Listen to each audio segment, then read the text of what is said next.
गृह मंत्री के नेतृत्व वाला जो सीबीआई था लगातार पेपर माफियाओं को छोड़ रहा था कि यह जो देश में सरकार नाम की कोई चीज़ नहीं है, गिरोह चला रहे हैं लोग। एक गिरोह के लोगों ने अपना प्यादा वहाँ फिट किया जंतर मंतर पे, कलेक्टर के रूप में, डीएम के रूप में, एसपी के रूप में, और उसने पायलट गन इस्तेमाल किया। कानून में जब लिखा ही नहीं है कि जन आंदोलनों में पायलट गन का इस्तेमाल होगा और दिल्ली जैसी जगह पे पायलट गन का इस्तेमाल हो रहा है और आप केंद्रीय गृह मंत्री हैं, तो इसीलिए आपकी जिम्मेदारी बनती है। तो सवाल है कि जितने पेपर सेट करने वाले लोग हैं और लीक करने वाले, वो अमित शाह के आसपास कैसे घूम रहे हैं। और वो केतन मेहता आज भी वो परोक्ष रूप से अमित शाह के साथ घूम रहा है देश भर में। उस समय भी राइट हैंड उनका था गुजरात में, अब वो दिल्ली में आ गए तो उनके साथ तो घूम रहा है केतन मेहता। हेडलाइन है कि सड़क पर हंगामा करते आखिर ये लोग कौन हैं, जिन पर लाठियां चली, आंसू गैस के गोले छोड़े गए, पैलेट गन का इस्तेमाल किया गया। इन सब घटनों पे हमारा संसद क्यों मौन है? इन सब सवालों का जवाब जानने की कोशिश करेंगे। हमारे साथ बातचीत करने के लिए बक्सर से सांसद हैं और उस लोकतंत्र की मंदिर के सदस्य हैं, तो बेहतर बताएंगे कि हमारे संसद में बैठे हुए लोग जो सत्ता पक्ष में बैठे हैं उस घटना पे क्यों मौन है। 20 तारीख को जो छात्रों के साथ बर्बरता की गई, उसके बाद वहीं से एक सांसद है कंगना रनौत का भी बयान आता है। तमाम मुद्दे हैं, बातचीत करते हैं। सुधाकर जी, शुरुआत धर्मेंद्र प्रधान के इस्तीफे से करते हैं, फिर आते हैं आगे के मुद्दों पे। बात धर्मेंद्र प्रधान के इस्तीफे की थी, उसके बाद भी विपक्ष के सांसद लगातार हंगामा कर रहे हैं कि अमित शाह को इस्तीफा देना चाहिए। क्यों?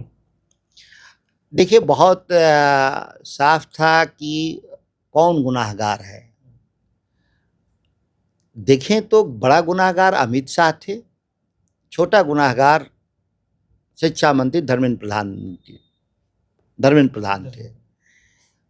152 बार 12 सालों में पेपर लीक हुआ।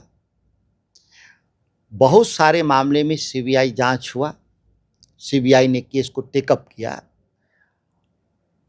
ज़्यादातर केस में चार्जशीट समय से दाखिल नहीं हुआ।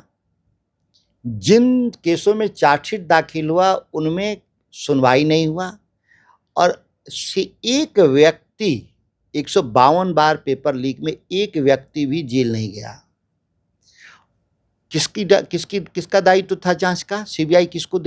सीबीआई को कौन देखता है देश में? देश के गृह मंत्री देखते हैं। गृह मंत्री के नेतृत्व वाला जो सीबीआई था लगातार पेपर माफियाओं को छोड़ रहा था, न चार्जशीट समय से दाखिल करता था। संजीव मुखिया, नीट 2024 के मुख्य अभियुक्त, जेल में 90 दिन तक चार्जशीट जब केंद्रीय गृह मंत्रालय के अधीन सीबीआई ने नहीं दाखिल किया तो उनका 91वें दिन कोर्ट ने बेल दे दिया और बाद में उनको क्लीन चिट दे दिया। तो सवाल पैदा होता है कि दोषी कौन है इसमें? आप कह रहे हैं दोषी कौन है, अमित शाह को डायरेक्ट कर रहे हैं, लेकिन जितेंद्र सिंह जो मंत्री हैं वो कहते हैं कि इसमें दोषी अमित शाह नहीं, अगर देखा जाए तो, क्योंकि मजिस्ट्रेट ने करवाया जो भी लाठीचार्ज हुए बच्चों पे। आप दूसरा सवाल घुमा रहे हैं।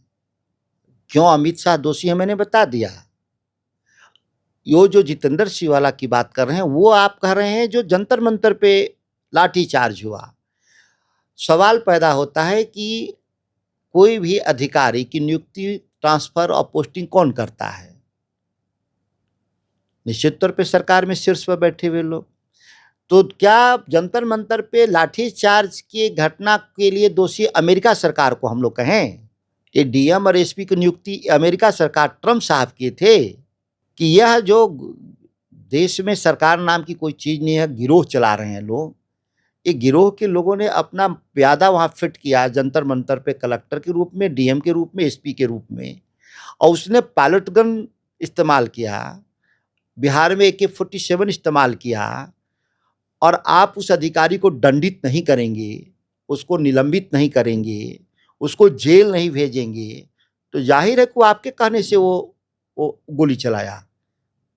कानून में जब लिखा ही नहीं है कि जन आंदोलनों में पायलट गन का इस्तेमाल होगा और दिल्ली जैसी जगह पे पायलट गन का इस्तेमाल हो रहा है और आप केंद्रीय गृह मंत्री हैं, तो इसीलिए आपकी जिम्मेदारी बनती है। क्योंकि जिम्मेदार एक भी पुलिसकर्मी को आज तक आपने नहीं भेजा, दंडित नहीं किया।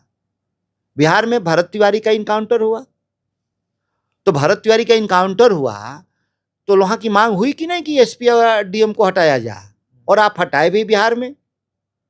तो यहाँ पे क्यों नहीं आपने दंडित किया? जाहिर है कि आपके आदेश से सब हो रहे थे, इसीलिए आप उनको बचा रहे हैं।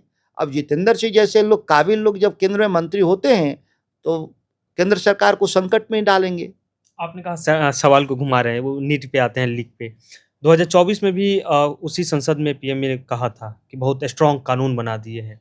इस बार भी फास्ट ट्रैक कोर्ट का भी गठन कर रहे हैं, स्ट्रांग कानून बनाया जा रहा है। तो अब भरोसा क्यों नहीं इन सब बातों पे कि आप कह रहे हैं कि कानून एक्शन? तो था ना 24 में कि जो अपराध करेगा वो 4 साल की सजा पाएगा और फाइन के रूप में 50 लाख। 24 से लेकर के 26 के बीच में भी दर्जनों पेपर लीक हुआ। आपने किस पर कार्रवाई किया, किसको जेल भेजा अभी तक? जब ना आपने जांच पूरी की, ना आप सुनवाई पूरा किया। जज साहब का क्या दोष है? आप जब गवाह को लेके नहीं जाएंगे वहां और चार्जशीट नहीं दाखिल करेंगे तो जज साहब क्या करेंगे? अब तो अपनी जिम्मेदारी न्यायपालिका पे थोप रहे हैं। अपनी विफलता को न्यायपालिका को विफल होने का आप आरोप लगा रहे हैं।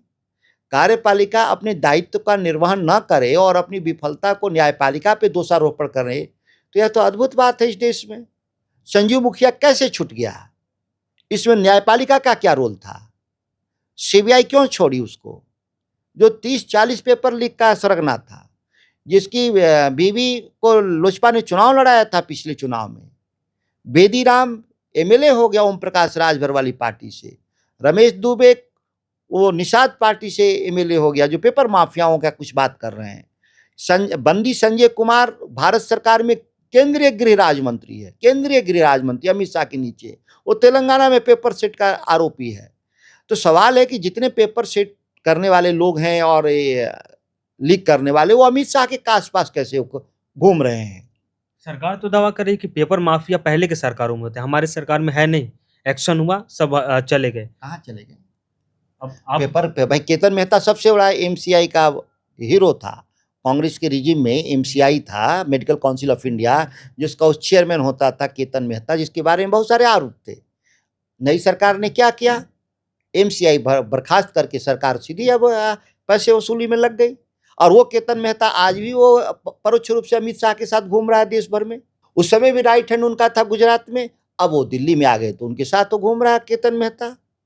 और फिर पूरी देश की मेडिकल सीटें बेची जा रही हैं। संसद में हंगामा चल रहा है अमित शाह के इस्तीफा को लेके। ना अमित शाह दिखते हैं संसद में, ना प्रधानमंत्री मोदी दिखते हैं, लेकिन विपक्ष हंगामा करता है तो उसको कहा जाता है कि काम को बाधित करना है, बिल पे पास नहीं होने देना है, काम को सही से सही कौन चले। बिल? तमाम तरह के बिल टेबल किया जाते हैं उसमें। अद्भुत आदमी है, कोई बिल तो बताए सरकार कि कौन बिल उनका पेंडिंग है पार्लियामेंट के पास। एग्जामिनेशन वाले पे का आरोप लगा कि विपक्ष हंगामा करने लगा। हमने अच्छे बताइए, आप लोग तो विद्वान लोग हैं। जंतर मंतर से कांग्रेस जनता पार्टी की डिमांड में बिल था कि बिल पास करना है? कोई एक सिंगल एविडेंस? उन्होंने कहा था कि पार्लियामेंट के भीतर चर्चा होना चाहिए विस्तार से, इस तरह की घटना न हो।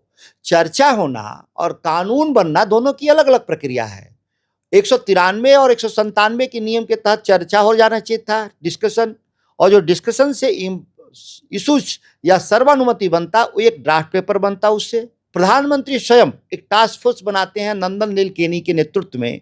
किस बात के लिए टास्क फोर्स बनाते हैं? क्या टास्क फोर्स में कोई रिपोर्ट आएगा तो फिर संशोधन आएगा, फिर पार्लियामेंट के पास आइएगा?